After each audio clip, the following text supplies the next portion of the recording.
Marcelino?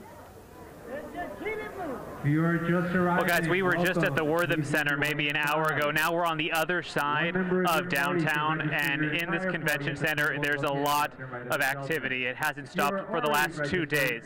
I want you to talk to Lloyd Zeal over here with the American Red Cross. Lloyd, tell me what's going on here right now.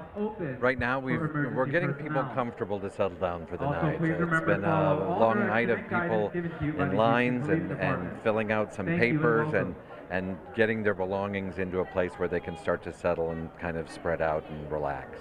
Now, you were telling me, the mayor at this press conference earlier, he announced that we were expecting this to be a capacity of maybe 5,000 people. We are way past that now. Where are we right now in terms of people you guys are helping?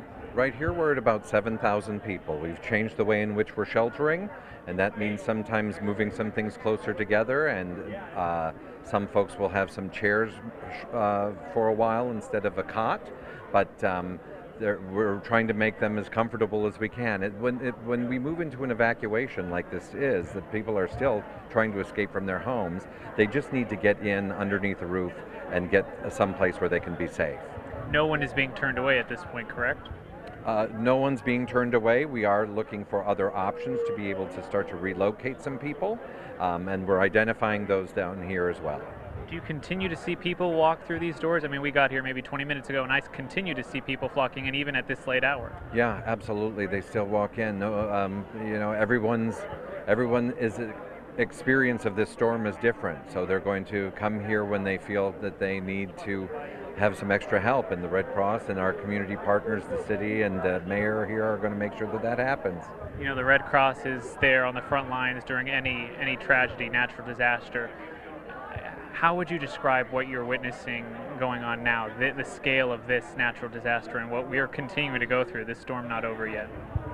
Well, the scale is, I think that's part of what's so nerve-wracking to some people. We don't really understand how big this is going to get yet. So taking precautions to keep your family safe, making sure that you heed all the warnings from local officials if they ask you to evacuate, making smart decisions to keep you and your family safe is going to make things less worrisome for you.